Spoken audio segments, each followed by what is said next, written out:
It's only been running for 8 weeks, but the carbon tax is being tweaked today with a plan to link Australian and European schemes in 2015. It involves a scrapping of the $15 floor price that was set for 2015. Instead, the European carbon price will drive the carbon price here. Aussie businesses can now buy European permits to emit carbon from 2015, but two-way trade won't happen until 2018. Well, to make sense of what this all means, I'm joined now from Melbourne by Alyssa de Wit, Head of Climate Change at law firm Norton Rose Australia. Alyssa, welcome. Hi, Chicky. Now, look, it is very complex, but most businesses should be better off, I think, at least before 2018. Can you explain what this new flexibility will do for them? Yeah, so what it does is it gives businesses who have got a liability under the carbon pricing mechanism the option to go out and to source international credits now that they can then use in 2015.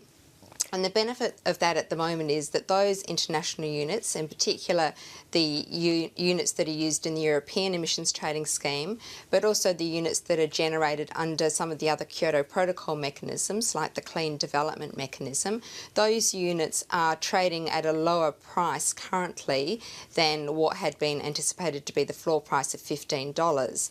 So there is the ability to go and buy those units, to essentially sit on those units for the next 3 years, and then to surrender those units in 2015 to satisfy their liability.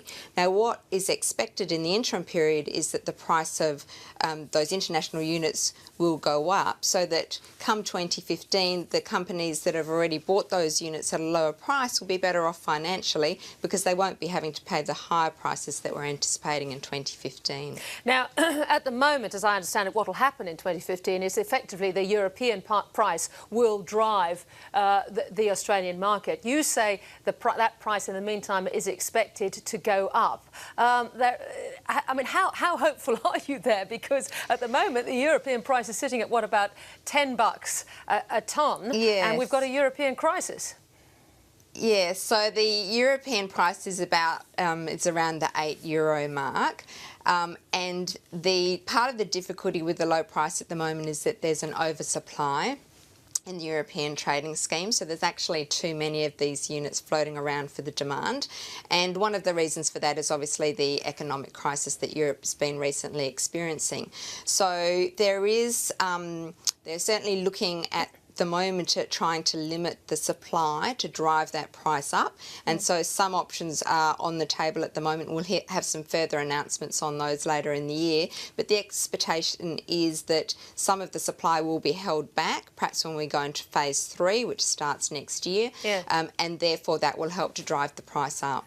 There's a lot of scepticism as to whether it'll be able to drive it up to the levels which Treasury has forecast and which government continues to rely on, which is $29 a tonne. Are you surprised that there hasn't been a change there? Well, no, the government is maintaining and standing behind the Treasury modelling that's been undertaken, and I guess 3 years is actually, it's quite a long time in the carbon markets. A lot can change, and obviously the policy levers can be put in place to try and get that price up. Whether it can get up to the $29 mark by 2015 is obviously a different question. I mean, you say 3 years is a long time, but I mean, we've had this crisis for 5 years, and we're expecting to come out of it in another 3. If the amounts per tonne are nothing like $29, presumably that's going to be quite a problem for the government with its budget, because it's committing not to change any of the household assistance payments or tax cuts. So presumably there will be quite a shortfall. Well, it's obviously hard to know at the moment, but you would expect, yes, if the price is not at that $29 level, and that's what the budget has done its estimates on, that there may need to be some budget adjustment. But don't forget, there was the ability to import 50% of international credits from 2015. The difference now is the ability to use the European credits, which actually trade at a higher level than some of the other credits that are issued under the Kyoto Protocol.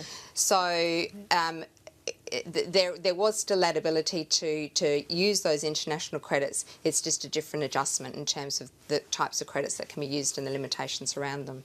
Alyssa de Wit, thank you very much for elucidating that for us a little. My pleasure, Tikki.